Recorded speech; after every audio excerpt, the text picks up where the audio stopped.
Chowmein করতে আমাদের এখানে লাগছে দুটো গাজর কুচোনো, একটা পেঁয়াজ কুচি, একটা আলু, স্বাদ অনুসারে লঙ্কা দেবেন।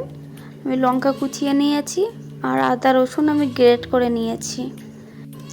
একটা কড়াইতে আমি পরিমাণ হিসাবে জল নিয়ে নিয়েছি, আপনারাও পরিমাণ হিসাবে করবেন, দেখবেন খুবই টেস্টি হবে। আমি জলটা ফুটে গেলে তাতে আমি তেল অ্যাড করে নিচ্ছি।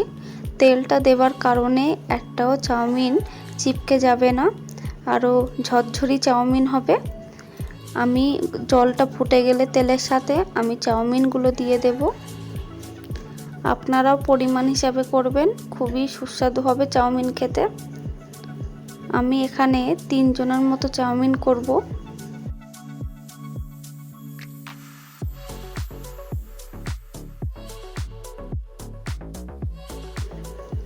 এখানে চাউমিনগুলো দেওয়া হয়ে গেলে আমি যত সময় ফুটে না যাচ্ছে আমি তত সময় ফোটাতে দেব।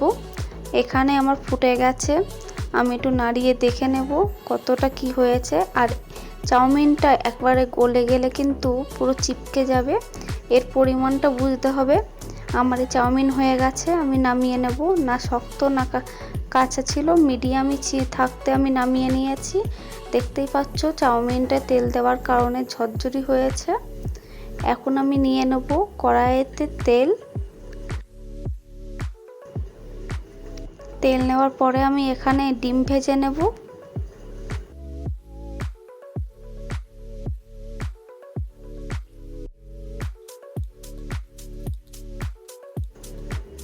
এখানে আমি ডিমের সাথে অ্যাড করে নেব স্বাদ অনুসারে লবণ, দিয়ে দেব হলুদ গুঁড়ো আর দিয়ে দেব ধনে জিরে গুঁড়ো। আমি মিক্স করে নেব। তারপরে আমি ডিমটা ভুজিয়া করব, সেই কারণেই আমি বেশি তেল দেইনি, আমি অল্প তেলেতেই করে নিচ্ছি।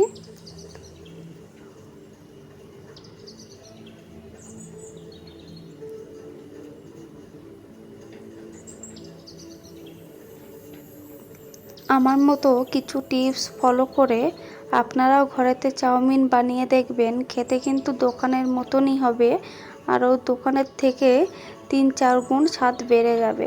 আমার ডিমের ভুজিয়াটা হয়ে গেলে আমি একটা সাইডে নামিয়ে নিয়েছি। একই কড়াইতে আমি তেল দিয়ে দিচ্ছি। তেলটা গরম হয়ে গেলে তাতে আমি দিয়ে দেব পেঁয়াজ কুচি। আমি যে পেঁয়াজ কেটে রেখেছিলাম সেই পেঁয়াজগুলো আমি এখন তেলেতে দিয়ে দেব।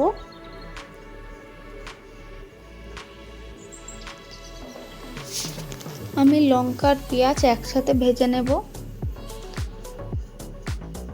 আপনারা চাইলে আলাদা আলাদা করেও ভাজতে পারেন, কিন্তু আমার কাছে এটা ঠিক মনে হয় বলে আমি একসাথেই ভেজে নিই। লঙ্কা আর পেঁয়াজ একসাথে ভাজার কারণে অনেকটা টাইমও সেভ হয়ে যায়। আপনারাও আমার মতো করে দেখবেন বন্ধুরা, অনেক টাইম বাঁচবে আর কিছু সময়ের মধ্যে একদম দোকানের মতো চাউমিনও রেডি হয়ে যাবে। খুবই খেতে সুস্বাদু হয় চাউমিনটা খেতে। কিছু উপকরণ দিয়েই এত সুন্দর চাউমিন বানানো যায় বন্ধুরা, একবার ট্রাই করে দেখবেন আপনারা। এখানে আমার পেঁয়াজ হালকা গোল্ডেন কালার চলে এলে দিয়ে দেব আদা আর রসুনটা গ্রেট করা, যে আমি গ্রেট করে রেখে দিয়েছিলাম সাইডে, সেই আদা রসুনটা আমি দিয়ে দেব আদা, দিয়ে দেব রসুন গ্রেট করা। আমি দিয়ে ভালো করে মিক্স করে নেব আদা রসুন আর পেঁয়াজটা, যাতে ভালো করে মিক্স হয়ে যায়। যত সময় গন্ধটা না ছাড়ছে আমি তত সময় কষিয়ে যাব। আমার পেঁয়াজ থেকে যখন তেল ছেড়ে দেবে আমি সেই পর্যায়েতে বুঝে নিতে হবে যে আপনার আদা রসুন কষানোটা পারফেক্টভাবে হয়ে গেছে।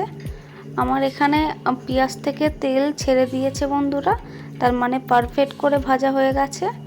ওই পর্যায়েতে দিয়ে দেব গাজর আলু কুচোনো, যেটা আমি সাইডে কুচিয়ে রেখে দিয়েছিলাম, সেটা আমি এই পর্যায়েতে দিয়ে ভালো করে মিক্স করে নেব বা ভালো করে কষিয়ে নেব।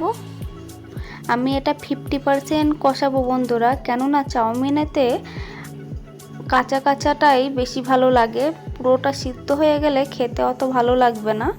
একটু 50% কাঁচা রেখে করবেন, দেখবেন খুবই সুস্বাদু হবে খেতে। দিয়ে দেবো স্বাদ অনুযায়ী লবণ, আর দিয়ে দেবো লঙ্কার গুঁড়ো, আর দিয়ে দেবো ধনে জিরে গুঁড়ো। দিয়ে আমি ভালো করে মিক্স করে নেব।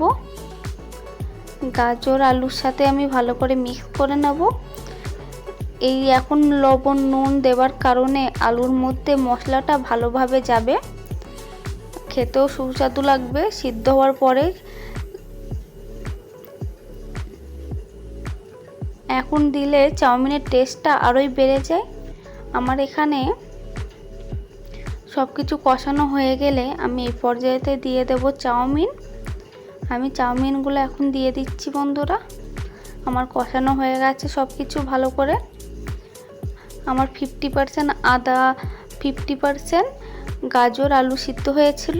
আমি যে চাউমিনটা দেওয়ার ফলে আরও 70% এখানে সিদ্ধ হয়ে যাবে। সেই ফলেতে খেতে কিন্তু আরও দুর্দান্ত লাগে। আমি ওই কারণেতে আমি 50% তখন সিদ্ধ করে রেখেছিলাম। এই চাউমিনটা দেওয়ার কারণে আরও 70% সিদ্ধ হয়ে যাবে। এটা একদম পারফেক্টভাবে হয়ে যাবে, তাহলে না কাঁচা ভাবটাও থাকবে না একেবারে সিদ্ধ হয়ে যাবে। দিয়ে দেবো সয়া সস, আর দিয়ে দেব ভিনিগার 1 চামচ। পরিমাণ হিসাবে দেবেন, আমি পরিমাণ হিসাবে দিয়েছি। 1 চামচ ভিনিগার দিয়েছি আর 1 চামচ সয়া সস দিয়েছি।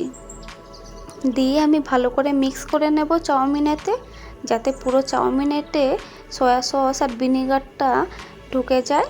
আমি সেইভাবে এখানে নাড়িয়ে নেব। নাড়ানো হয়ে গেলে আমি ডিম ভাজাগুলো এই পর্যায়েতে দিয়ে দেব। দিয়ে আমি ভালো করে নেড়ে নেব, যাতে পুরো ভালোভাবে মিক্স হয়ে যায় আর নিচে ধরে না যাওয়ার ভয়টা থাকে। বন্ধুরা দেখে নেবেন, চাউমিন করতে গিয়ে অনেকের পুড়ে যায়, আপনারা এই জিনিসটা খেয়াল রাখবেন। আর গ্যাস হাইতে দিয়ে করবেন না, কেননা পুড়ে যাওয়ার ভয়টি থাকতে পারে। আমি মিডিয়ামেতে দিয়ে করছি। এখন দিয়ে দেব ধনে জিরে গুঁড়ো, আর দিয়ে দেবো স্বাদ অনুযায়ী লবণ। আমি লবণ কষানোর টাইমে যখন দিয়েছিলাম, এই কারণে আমি বেশি দিচ্ছি না।